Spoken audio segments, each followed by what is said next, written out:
Que la paix nous soit donnée avec l'amour et avec la foi de la part de Dieu le Père et du Seigneur Jésus-Christ dans la communion du Saint-Esprit. Le Seigneur nous invite à déposer tous nos soucis ce matin et à faire taire les voix multiples qui encombrent notre pensée et notre cœur, et puis à nous ouvrir à sa grâce. Venez à moi, vous tous qui êtes fatigués et chargés, et je vous donnerai du repos. Dieu se reposa le 7e jour de tout son travail. Ainsi, celui qui entre dans le repos qui est préparé par Dieu se repose de son travail, comme Dieu s'est reposé du sien. Cherchons donc, dès l'aube de ce culte, à entrer dans ce repos. Et je vous invite à vous lever pour chanter ensemble le psaume 25. Nous chanterons les strophes 1 et 2. Le psaume 25, les strophes 1 et 2.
Écoutons maintenant la lecture de la loi dans les paroles mêmes de notre Seigneur Jésus-Christ. Le Seigneur notre Dieu est le seul Seigneur. Tu aimeras le Seigneur ton Dieu de tout ton cœur, de toute ton âme, de toute ta pensée et de toute ta force. C'est là le premier et le grand commandement. Et voici le second, qui lui est semblable. Tu aimeras ton prochain comme toi-même. Aucun autre commandement n'est plus grand que ces deux-là. Prions. Seigneur, nous voulons avoir ce matin le courage de la lucidité. C'est vrai que sans le vouloir vraiment ou sans nous l'avouer, nous fermons les yeux sur tous ces petits coins sombres de notre personne. Notre orgueil, notre paresse à écouter l'Évangile, notre égoïsme, notre convoitise. C'est vrai que nous cultivons toutes ces petites compromissions qui, peu à peu, nous éloignent de ta vie. Nous voulons maintenant ouvrir les yeux et nous tenir devant toi en vérité. Nous t'en prions, que ta vie éclaire notre nuit, que ton pardon guérisse nos compromissions, que ta vérité triomphe de nos obscurités. Oui, nous te le demandons, que ta grâce nous conduise sur le chemin qui mène des ténèbres à la lumière. Amen.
Levons-nous pour recevoir le pardon de Dieu.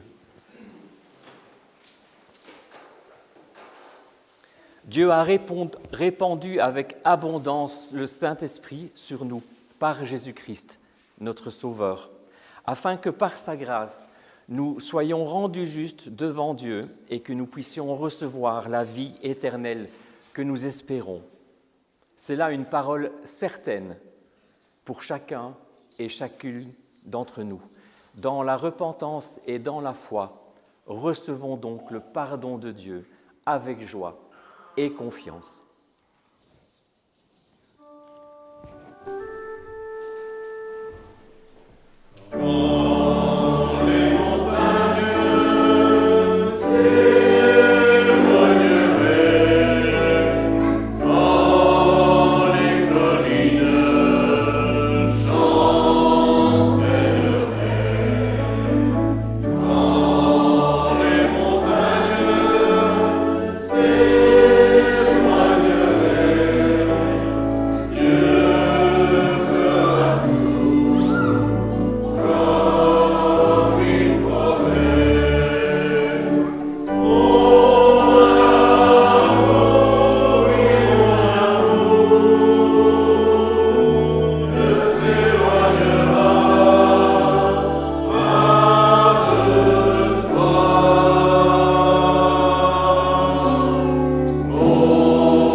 Alors à présent, frères et sœurs, nous demandons à l'Esprit Saint d'ouvrir nos cœurs à sa parole. Et je me tourne vers l'Assemblée parce que je cherche Jérémie, qui était censé faire une petite lecture. Est-ce qu'il est là? Jérémie, tu es là? Qu'est-ce que tu avais à lire en fait? Les psaumes, tu peux me montrer? C'est un petit problème d'organisation au début. Voilà. Le psaume 25, c'est ça? Non, c'est le 25. 25, de 1 à 7. D'accord, bah, tu pourras être le premier lecteur. Alors, il y avait aussi Julie, mais elle n'est pas là. D'accord, bon, pas grave, je continuerai les lectures moi-même. Mais je t'en prie, je vais prier et puis tu peux commencer à lire. Seigneur, comme l'océan, ta parole est insondable de sagesse et de miséricorde. Accorde-nous à présent la grâce d'en retirer le trésor qui comblera notre attente et la perle précieuse qui nous aidera à renoncer à nos pauvres richesses pour mieux dépendre de toi. Amen. Je me tourne vers toi, Seigneur, mon Dieu, je mets en toi ma confiance. Ne me laisse pas déçu, ne laisse pas mes ennemis se réjouir à mon sujet. Aucun de ceux qui comptent sur toi ne sera déçu, mais ils seront déçus, ceux qui te trahissent pour rien. Seigneur, fais-moi connaître le chemin à suivre, enseigne-moi à vivre comme tu le veux. Conduis-moi dans ta vérité et instruis-moi, car c'est toi le Dieu qui me sauve. Je compte sur toi tous les jours. Souviens-toi, Seigneur, que depuis toujours tu es un Dieu de tendresse et de bonté.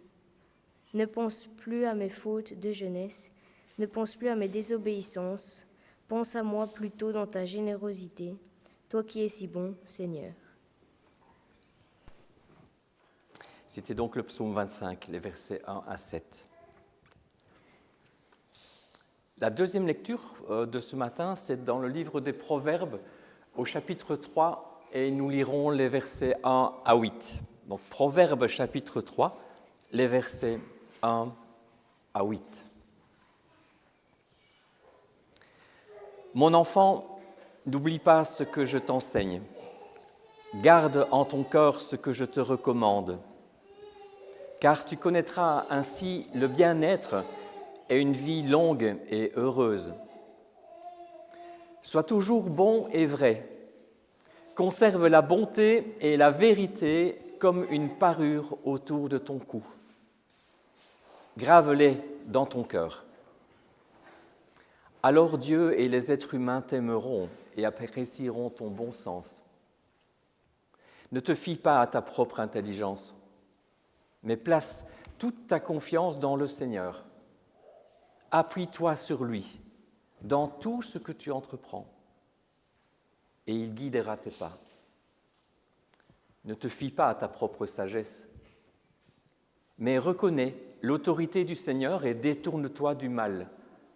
Ce sera un remède pour ton corps, un apaisement pour tous ses membres.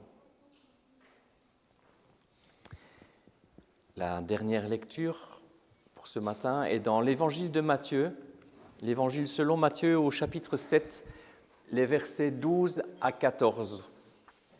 Évangile selon Matthieu, chapitre 7, versets 12 à 14. Faites pour les autres tout ce que vous voulez qu'ils fassent pour vous. C'est là ce qu'enseignent les livres de la loi de Moïse et des prophètes. Entrez par la porte étroite, car large est la porte, facile est le chemin qui mène à sa propre perte, et nombreux sont ceux qui s'y engagent. Mais combien étroite est la porte et difficile le chemin qui mène à la vie. Peu nombreux sont ceux qui les trouvent. Prions. Seigneur, merci pour ta parole, toujours là pour éclairer notre chemin, pour nous rappeler ton amour insondable et nous aider à mener le bon combat de la foi. Nous voici, Seigneur, à ton écoute. Parle-nous et prépare nos cœurs. Amen. Pour préparer nos cœurs, chantons ensemble Cantique 181, et nous chanterons les strophes 1 et 2.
Après ce cantique et les lectures de ce jour, recueillons-nous un instant en silence, comme à notre habitude, et que l'Esprit Saint prépare nos cœurs afin de recevoir de lui ce qu'il veut nous dire, de cœur à cœur, comme un ami parle à un ami.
Seigneur, dans ce temps silencieux et dans cette intimité avec toi,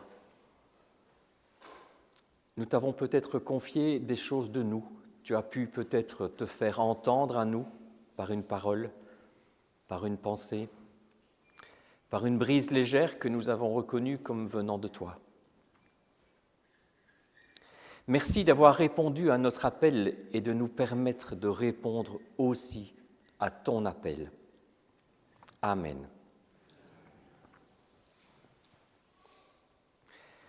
Seigneur, fais-moi connaître le chemin à suivre. C'est ce verset qui va nous occuper aujourd'hui, ce dimanche, et peut-être aussi tout le long de cette semaine. Voulez-vous réussir votre vie, frères et sœurs ? Bon, c'est une question banale, une question bateau, comme on dit, et pourtant cette question-là, elle est essentielle. C'est bien ce que tout parent souhaite pour son enfant. Comme ce sage des proverbes que nous venons d'entendre. « Si tu gardes mes commandements, mes enseignements, tu seras heureux et tu réussiras. » Si l'on simplifie très fort, vers l'âge de 20 ans, réussir sa vie signifie souvent devenir quelqu'un, s'intégrer dans le monde du travail et fonder une famille. Et puis vers 40 ans, lorsque la jeunesse commence à s'effacer, réussir, c'est tenir le coup, c'est tenir bon, malgré les défis du travail et de la vie familiale. Et puis à l'âge de la retraite, la question devient « ai-je vraiment réussi ma vie ?»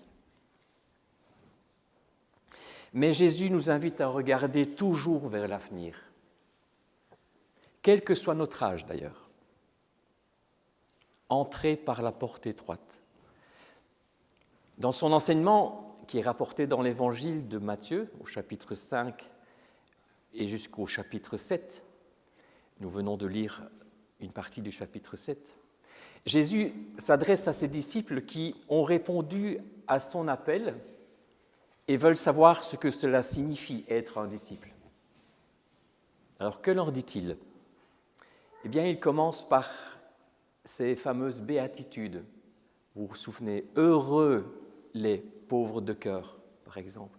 Le royaume des cieux est à eux. Il leur montre ainsi une manière assez surprenante d'être heureux, une manière qui est fondée sur la fidélité à Dieu.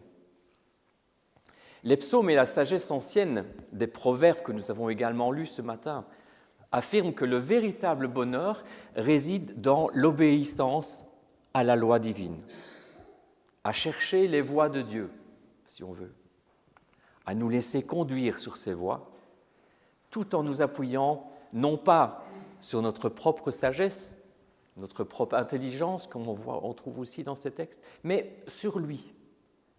Et cela dans tout ce que nous entreprenons, dans tout ce que nous entreprenons. Comme toujours, cela va à contre-courant de ce que le monde nous incite à faire, c'est-à-dire à compter uniquement sur nous-mêmes, à nous réaliser par nous-mêmes.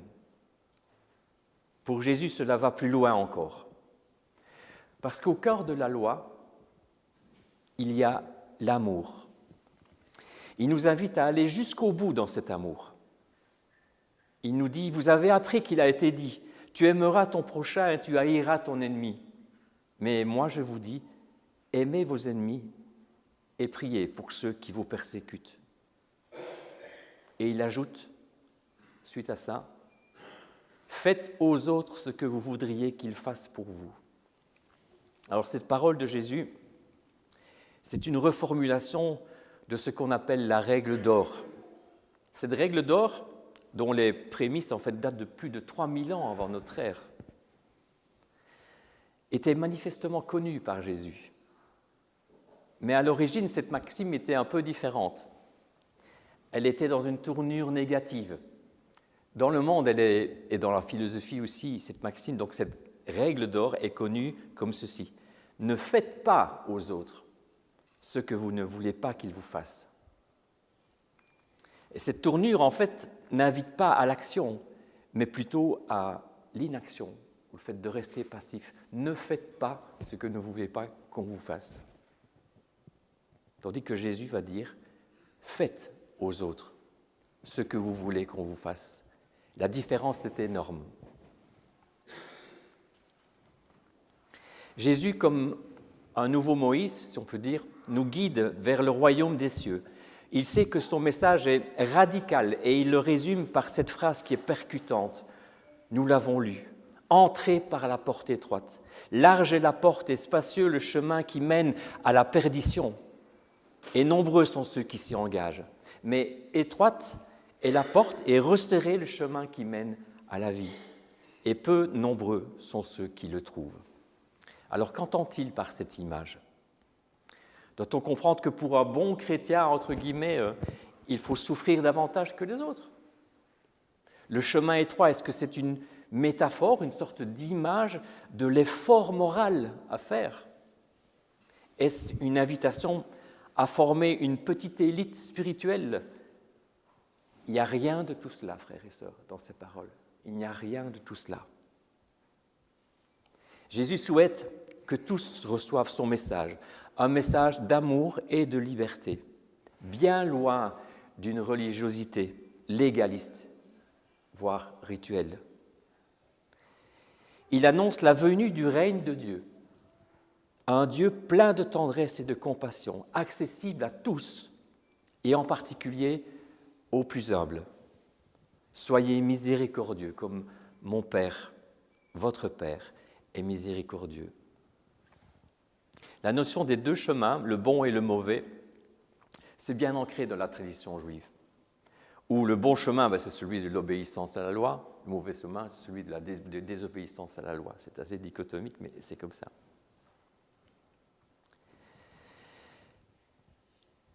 Mais Jésus reprend cette image tout en l'élargissant, si vous voulez, parce qu'il associe, si vous avez remarqué, il associe la porte au chemin. Les deux sont maintenant liés. Il s'agit d'abord de répondre à l'appel de Dieu, c'est-à-dire d'entrer par cette porte, et puis ensuite de marcher sur le chemin de Jésus. Mais pourquoi est-ce que cette porte est étroite, en fait ?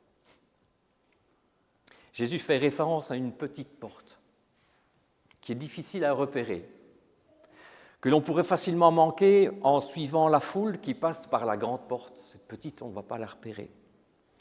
Il faut savoir que dans les grandes villes de l'Antiquité, il y avait de grandes portes qui étaient souvent fermées la nuit pour des questions de sécurité, avec des gardiens, mais il y avait aussi de petites portes étroites, justement, qui étaient toujours disponibles et qui étaient elles aussi surveillées de près. Suivre Jésus, je l'ai déjà dit, c'est marcher à contre-courant, loin des voies faciles et populaires. Le chemin large, c'est celui du conformisme, faire comme tout le monde. C'est le chemin de l'obéissance aveugle à des règles ou du ritualisme qui est vide de sens, du culte du corps aussi. ou encore de la victimisation qui rejette toujours la faute sur les autres. L'enfer, c'est les autres. Le chemin est étroit, celui de Jésus est personnel. Il nous appelle à un choix de vie décisif, parfois difficile, souvent un contre-courant, je le répète, et c'est le chemin de la foi, où l'on met Dieu au centre de toute chose. Ce n'est pas un chemin de facilité, mais il en vaut la peine, car il conduit à la vraie réussite, celle de la vie en plénitude. J'aime aussi à croire, ça c'est personnellement, que ces portes n'étaient pas seulement étroites, mais qu'elles étaient aussi petites de taille, de façon à ce qu'on doive y passer à genoux, dans l'humilité.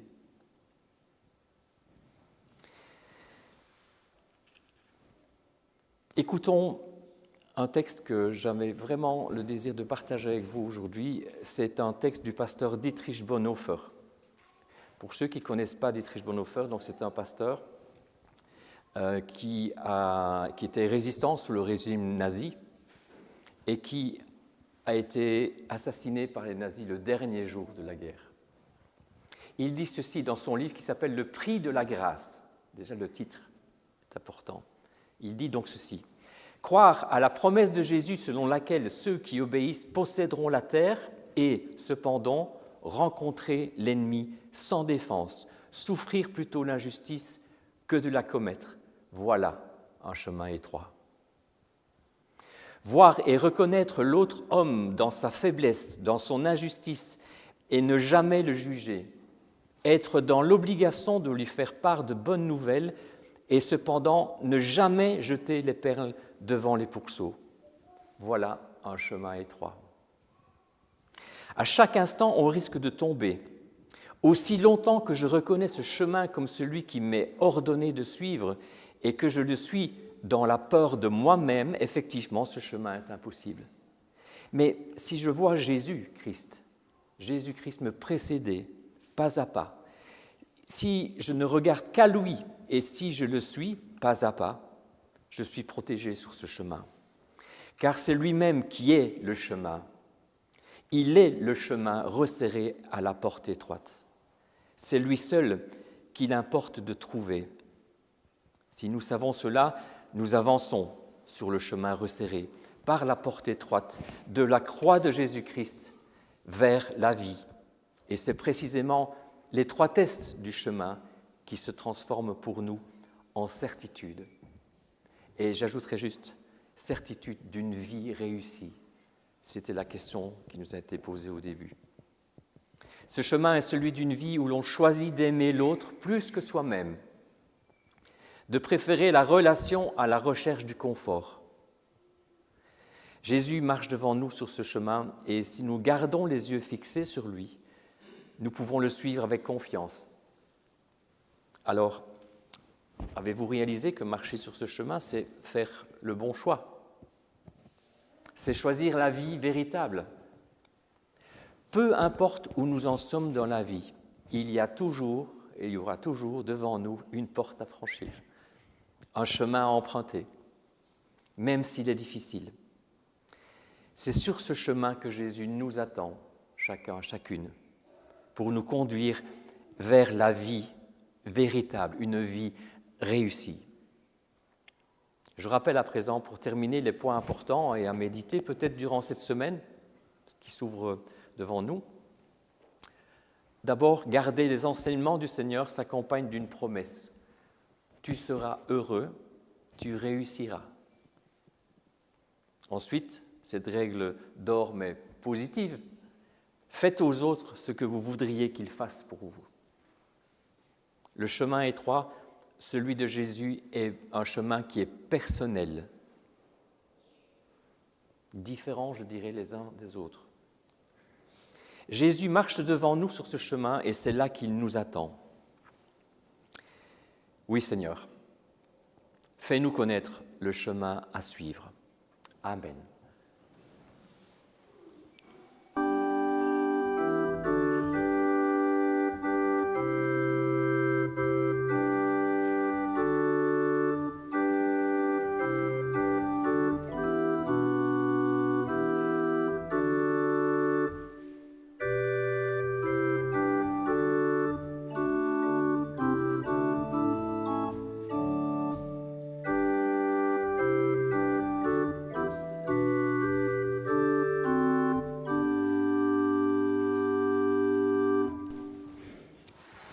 Nous aurons maintenant les annonces pour cette semaine.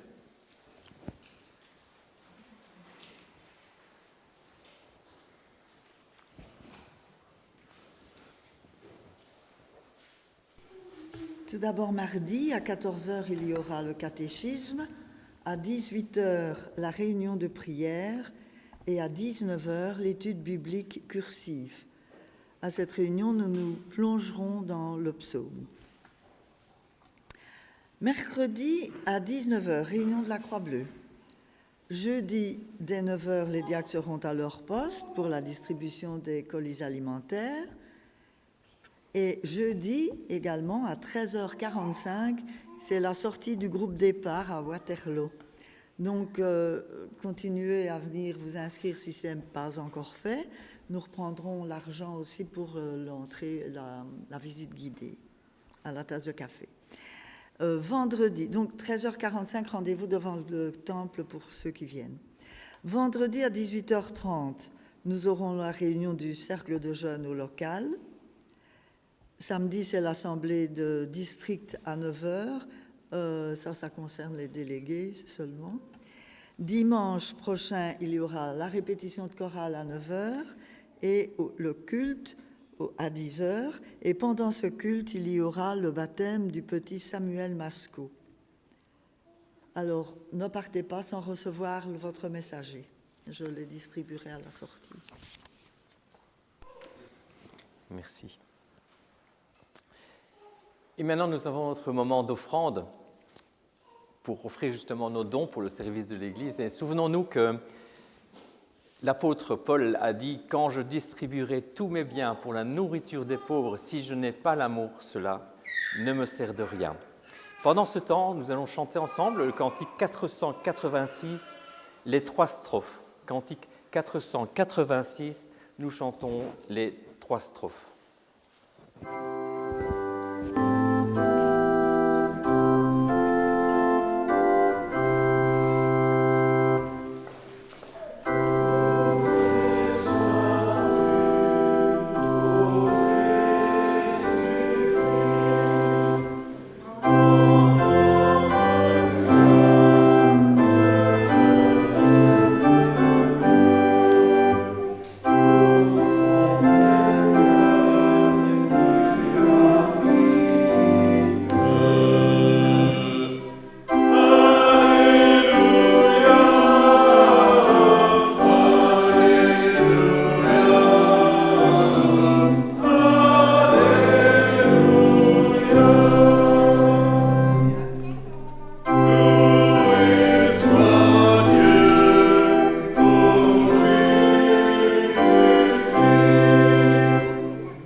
Dieu Tout-Puissant qui a accueilli favorablement le sacrifice d'Abel et l'offrande de la pauvre veuve, daigne aussi accueillir les dons que nous te présentons pour qu'ils servent à l'avancement de ton règne et à la gloire de ton nom.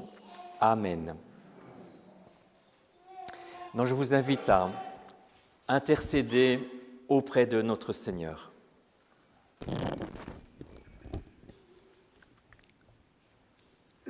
Seigneur, Nous te rendons grâce pour ton Église et te prions de rendre son témoignage puissant. Rends-la humble et disponible, fidèle dans l'obéissance, inébranlable dans la foi. Nous te prions, Seigneur. Seigneur, exauce-nous. Seigneur, fais-nous porter les fruits de l'Esprit. Rends plus ardent notre désir de te servir, notre intérêt pour ta parole, notre joie de communier en toi. Nous te prions, Seigneur. Donne à notre Église d'être de plus en plus une communauté vivante et fraternelle, où tous se sachent membres les uns des autres, de telle sorte que les nouveaux venus s'y voient accueillis comme des frères et des sœurs, que les plus faibles soient soutenus et que tous ensemble, nous nous réjouissions dans une commune assurance de ton pardon et dans l'attente de ton règne. Nous te prions, Seigneur.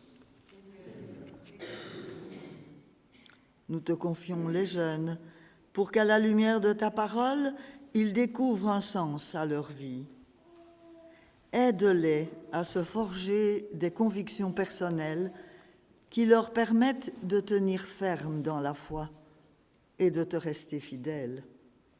Nous te prions, Seigneur. Nous te présentons tous ceux qui, à travers le monde, ont à souffrir pour ton nom. Apprends-nous à nous unir à eux dans leurs épreuves, comme les membres du corps sont unis entre eux. Soutiens-les par ton esprit. Donne-leur de s'appuyer sur tes promesses. Renouvelle leur force. Arme-les de ta patience. Abrège l'épreuve de leur foi. Nous te prions, Seigneur. Seigneur, tu es le maître des peuples. La destinée des nations t'appartient. Nous te prions pour les pays bouleversés et déchirés, afin que ces conflits aboutissent à plus de paix et de justice. Nous te confions notre pays, ses autorités et ses magistrats, afin que nous menions tous une vie paisible et tranquille dans la dignité. Nous te prions, Seigneur. C'est au nom de Jésus-Christ, ton Fils, que nous te prions. Amen. Frères et sœurs, je vous invite à vous lever.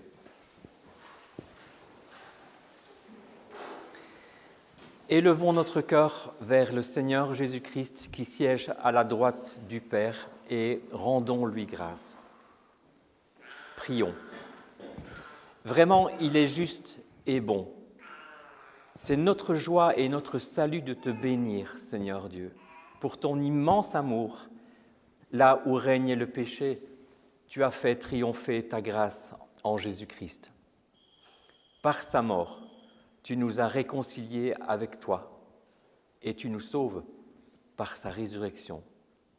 C'est pourquoi nous nous joignons au chœur des anges qui, dans le ciel, ne se lasse pas de chanter à ta gloire. Saint, Saint, Saint est le Seigneur.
Pendant qu'il mangeait, Jésus prit du pain et après avoir dit la bénédiction, il le rompit et le donna aux disciples en disant « Prenez, mangez, ceci est mon corps ».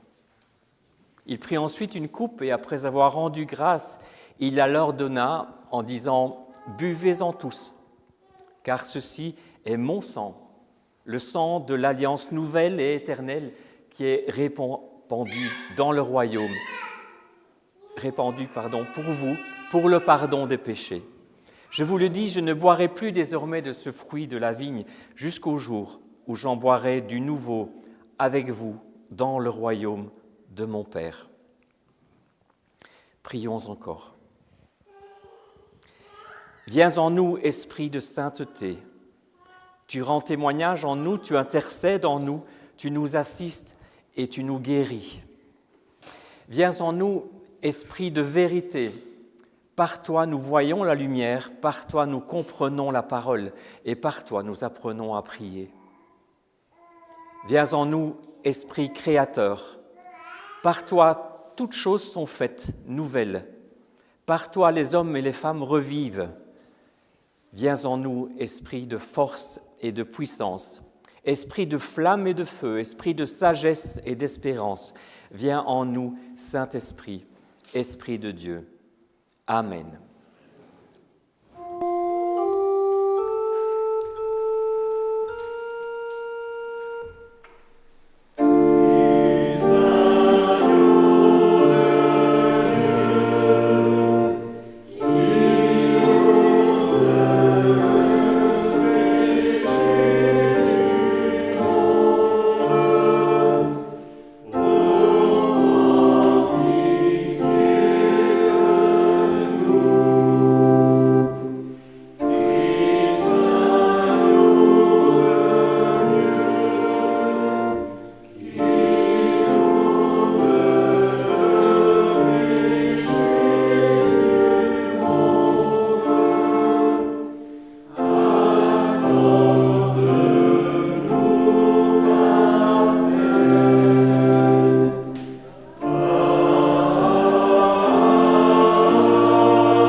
Frères et sœurs, nous avons entendu l'Évangile qui annonce le pardon et la grâce à ceux qui ont reçu le Seigneur Jésus dans leur cœur, qui confessent son nom et qui désirent sincèrement lui être fidèles dans leur comportement. Maintenant que chacun s'examine lui-même, afin de répondre à l'invitation que le Seigneur nous adresse, tous et toutes. Sachons discerner dans ce pain et dans ce vin le corps et le sang du Christ, afin de ne pas manger et boire un jugement contre nous-mêmes. Venez, dit le Seigneur, tout est prêt.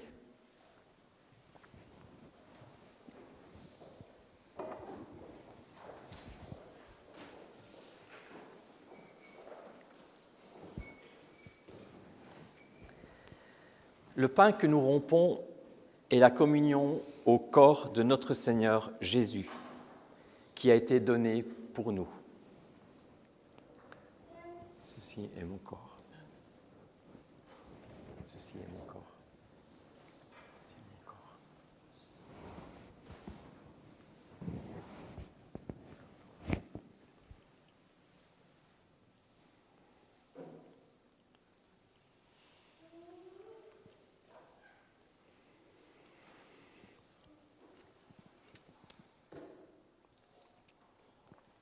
Lorsque nous recevons le pain, nous communions d'emblée, et lorsque nous recevrons la coupe, nous attendons que tout le monde soit servi pour la prendre ensemble.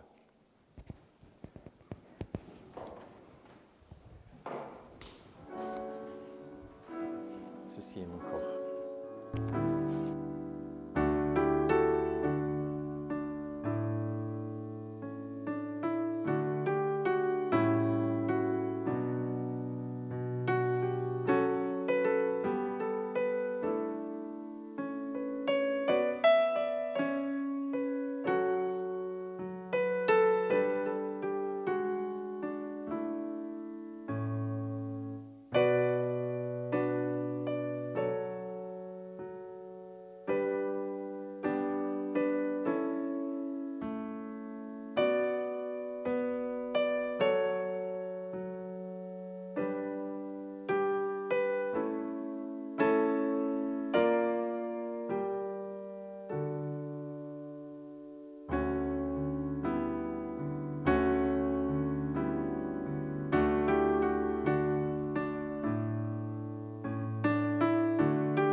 la coupe de l'alliance nouvelle et éternelle pour laquelle nous rendons grâce est la communion au sang de notre Seigneur Jésus-Christ, qui a été versé pour nous.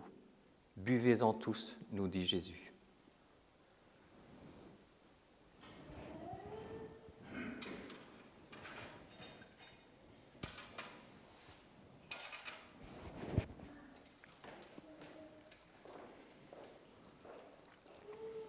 De David. Le Seigneur est ma lumière, c'est lui qui me sauve. Je n'ai rien à craindre de personne. Le Seigneur est le protecteur de ma vie, je n'ai rien à redouter. Si des individus malfaisants m'attaquent comme des bêtes féroces, ce sont eux, mes ennemis acharnés, qui trébucheront et se retrouveront par terre. Si une armée vient m'assiéger, je n'éprouve aucune peur. Et si la bataille s'engage contre moi, même alors je me sens en sécurité. Je ne demande qu'une chose au Seigneur, mais je la désire vraiment. C'est de demeurer toute ma vie chez lui, pour jouir de sa douceur et prendre soin de son temple. Quand tout ira mal, il m'abritera sous son toit, il me cachera dans sa tente, il me mettra sur un roc hors d'atteinte. Alors je regarderai de haut les ennemis qui m'entourent. Dans ma maison, je l'acclamerai en lui offrant des sacrifices. Je chanterai et célébrerai le Seigneur. Quand je t'appelle au secours, Seigneur, écoute-moi. Accorde-moi ta grâce et réponds-moi. Je réfléchis à ce que tu as dit. Tournez-vous vers moi. Eh bien, Seigneur, je me tourne vers toi. Amen.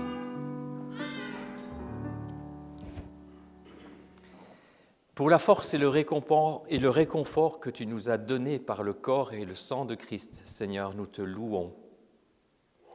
Pour la joie de ce repas pris en communion avec le ressuscité, Seigneur, nous te bénissons. Pour l'unité en un même corps de tous ceux qui participent au même pain et à la même coupe, Seigneur, nous te rendons grâce. Pour ce signe de ton royaume qui vient, Seigneur, nous t'exaltons. Amen. Frères et sœurs, selon ce que le Seigneur lui-même nous a appris et en nous donnant la main en signe d'unité, disons ensemble cette prière.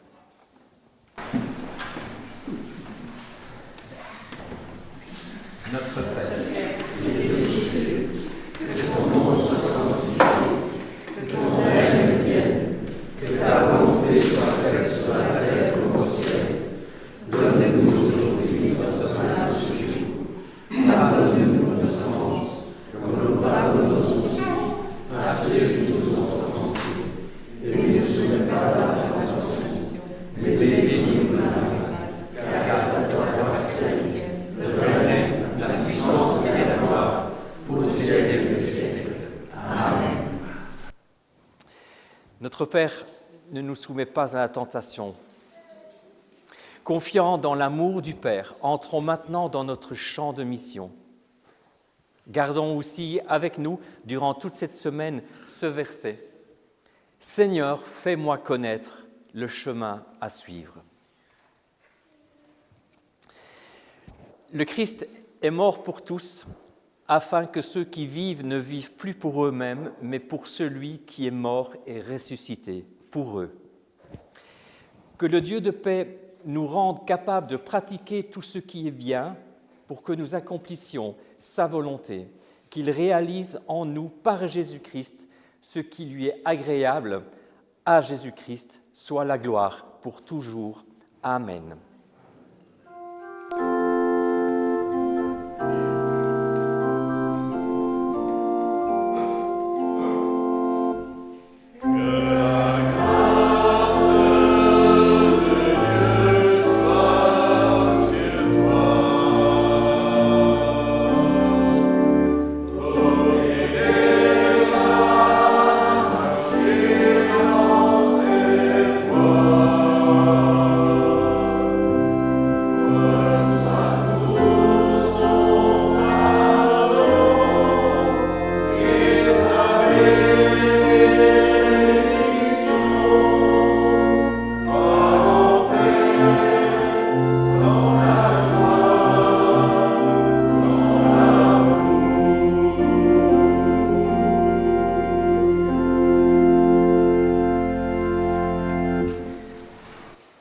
Alors, au nom de toutes les personnes présentes ici, je vous salue, vous toutes et tous qui avez suivi ce culte sur notre chaîne YouTube. Alors, de la maison du Seigneur, nous vous bénissons. Au revoir.